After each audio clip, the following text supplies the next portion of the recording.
નમસ્કાર મિત્રો, હું છું જિગ્નેશ પ્રજાપતિ અને આપ જોઈ રહ્યા છો PTV6 ન્યૂઝ। તો મહીસાગર જિલ્લામાં હાલ એક મુદ્દો ચર્ચામાં આવ્યો છે। પીઆઈ દ્વારા એક નાબાલિગને ઢોર મારવાનો અને આના માટે આ મુદ્દો એટલો ગંભીર બન્યો છે કે ધારાસભ્ય પોતે ન્યાય માંગવા માટે ત્યાં પહોંચવું પડ્યું છે। તો હવે આપણે જોઈશું કે આ મુદ્દો શેનો છે, આ ચર્ચા શેની છે અને આ સમગ્ર ઘટના શું છે। તો સૌથી પહેલા, જો તમે આ વિડીયો જોઈ રહ્યા હોય યુટ્યુબના માધ્યમ દ્વારા તો ચેનલને સબસ્ક્રાઇબ કરી દેજો અને ફેસબુક અને ઇન્સ્ટાગ્રામ ઉપર જોઈ રહ્યા હોય તો અમને ફોલો કરી દેજો।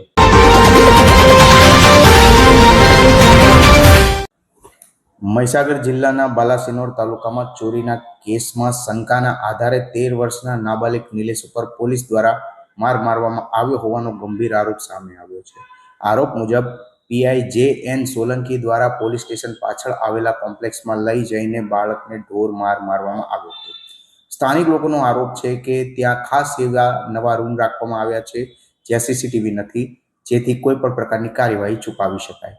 મારના ડર અને ઈજાના કારણે નિલેશની તબિયત લથડી ગઈ હતી અને ત્યારબાદ તેને બાલાસિનોર સરકારી હોસ્પિટલમાં સારવાર માટે ખસેડવામાં આવ્યો હતો। ફિલહાલ સમગ્ર મામલો ચર્ચાનો વિષય છે અને લોકો દ્વારા નિષ્પક્ષ તપાસની માંગ ઉઠી રહી છે।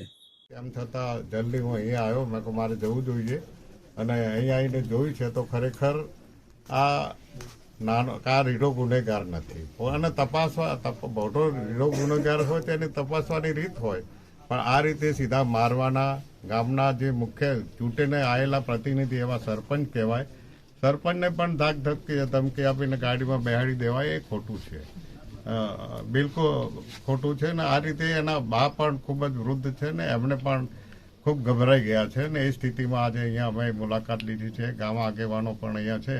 ત્યારે અહીંયા કહેવામાં આવ્યું કે આ ગ્રામ્ય રૂરલ પોલીસ સ્ટેશનમાં આ ગામ આવે છે ને એટલા માટે થઈને અહીંયા જે નિલેશભાઈ રાવળ જે છે એને ખૂબ માર્યો છે। મેં જોયું તો એ 9મા ધોરણમાં ભણતો છોકરો છે, વિદ્યાર્થી છે।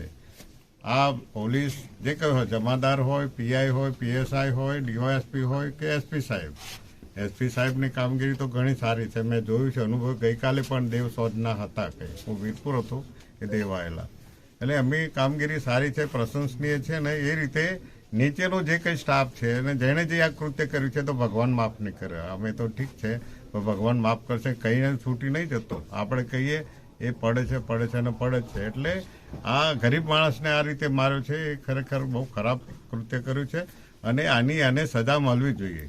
હું ને ધવલભાઈ બેઠેલા ત્યારે ત્યાંના પીઆઈ પણ એવું કીધું કે હું નહીં આવી શકું, અમારા DYSP કે અમારા પોલીસ અધિકારી વિરુદ્ધ અમે, અરે એવું કેવું હોય, એ બરાબર ના કહેવાય। એટલે અહીંયા આનું રિઝલ્ટ આવે, પરિણામ આવે, અમે પણ જંપીશું નહીં।